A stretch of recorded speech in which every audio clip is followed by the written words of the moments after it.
how infuriating it is sitting watching the likes of Piers Morgan repeating exactly what you've been saying for a decade and acting like he's being edgy for doing so. Or the Times newspaper sharing their article, look what we wrote in 2019 about Islamic prison gangs. Now, Gerard Batten made me his advisor on prison because I had spoke very vocally since 2013 when I come out of Wood Hill prison, a maximum security jail which houses some of the worst terrorists in our country, and I saw how they controlled the entire prison. He was battered down for having me as an advisor. Someone who had been to 10 UK jails, okay, had seen firsthand, had spoke to staff in every one of these prisons to understand the recruitment, how they recruit, how they act, all of these things. Beaten down. I made a video in 2017 showing that Islamic terrorists and jihadists are being housed next to British primary schools. In that video, I made a point of saying, you can have him under surveillance. If he wants to get a knife and kill kids, he can. This latest terrorist was under surveillance. They were following him with guns. He still got to stab 2 people. Why has he been released? Why? Why has he been released? Do you know there's 800 other live investigations now? I saw Piers Morgan talking about how much does it cost. Well, hello, mate. We've been banging our heads against a wall about that. For the last decade, 32 people to monitor one jihadi. We've got 3,000 being monitored every day. That's a cost of £9 billion a year. £9 billion, all gone about the NHS and money. Get rid of these jihadis. Get them off our street. Why are we waiting for them to kill and murder us continually? There's 800 live terror investigations now.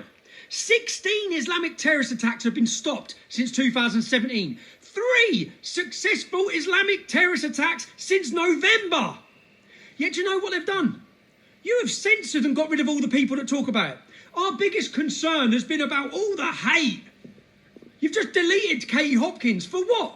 For a few truthful tweets about Stormzy, who's a homophobic bigot anyway, who actually promotes real racism against white people. And you've deleted her. Celebrities, news presenters working with Muslims again have gone and put pressure on private companies to remove people's voices.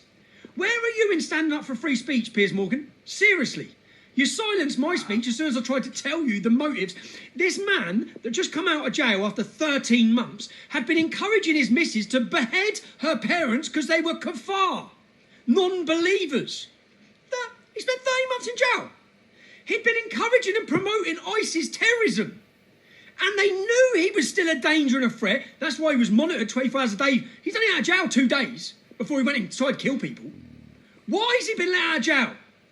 When we start treating these men, don't put them in prison with car thieves or violent offenders or drug dealers, because they're a whole new level.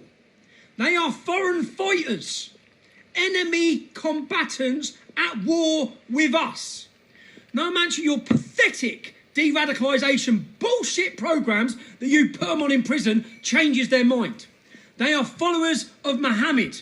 They are inflicting what he has told them to, backed up by scripture. This actual terrorist who just went on his killing spree, do you know what he actually said before he went to jail, when he got last sent to prison? He said that we can rape Yazidi women because it commands us to in the Quran. Now you all scratch your heads as to why 90% of grooming gang convictions are Muslim men. You know, we're not even allowed to ask the question if it's linked to scripture. Do you know how infuriating it is? And it's infuriating. Innocent people are getting stabbed and murdered. Terrorist attack after terrorist attack. That doesn't have to happen. You just need to grow a pair of bollocks and sort them out. And stop being so fucking weak. I'm going to burst a blood vessel, but Piers Morgan, you're a hypocrite. Every one of you news presenters sitting there, Syra Khan, you're a hypocrite. You called me a racist and extremist. You'll be sitting there saying, me, I'm from the Islamic community, I'm disgusted. This is because of this. Oh, it's all right for you to say it then, yeah? We were bigots and extremists. You successfully targeted us, slandered us and silenced us. And everything we called out, we now watch as it plays out. And you do fuck all to stop it.